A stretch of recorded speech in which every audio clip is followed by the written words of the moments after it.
దేవునికి ఆయాసకరమైన విషయాలను జరిగించుకుంటూ ఇది దేవుని యొక్క చిత్తం అనుకుని జీవించే వాళ్ళు ఏమనాలా? ఒక సేవకుడు పెట్టారు మీటింగ్స్ ని. ఏంటి మీటింగ్స్ అంటే సేవకుల స్వార్థ సభలని. ఇప్పుడు విన్నారు ఈ మాట?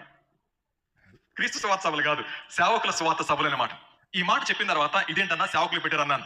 ఆయన అన్నారు, నేను నేరుగా విన్నమాట, నాతో చెప్పిన మాట, ఒక స్పీకర్ నేను దాంట్లో. ఆయన అన్నాడు, ఈ కానుకల డబ్బాలో వేసిన కానుకలు తీసుకొని పాను పరాగలు తిని వడ్డీకి ఇచ్చి పేకటాడి పాస్టర్లు ఉన్నారు, వాళ్ళు మీ ముందు కూర్చుంటారు. రెండో మాట, ఈ కానుకల డబ్బాలో కానుకలు తీసుకుని వెళ్ళి రెండో భార్యకి పూలు కొనిస్తారు, వాళ్ళు నీ ముందు కూర్చుంటారు. అలాంటి వారికి స్వార్థ చెప్పాలి అని చెప్పారు. ఇప్పుడు ఏం చెప్పాలా?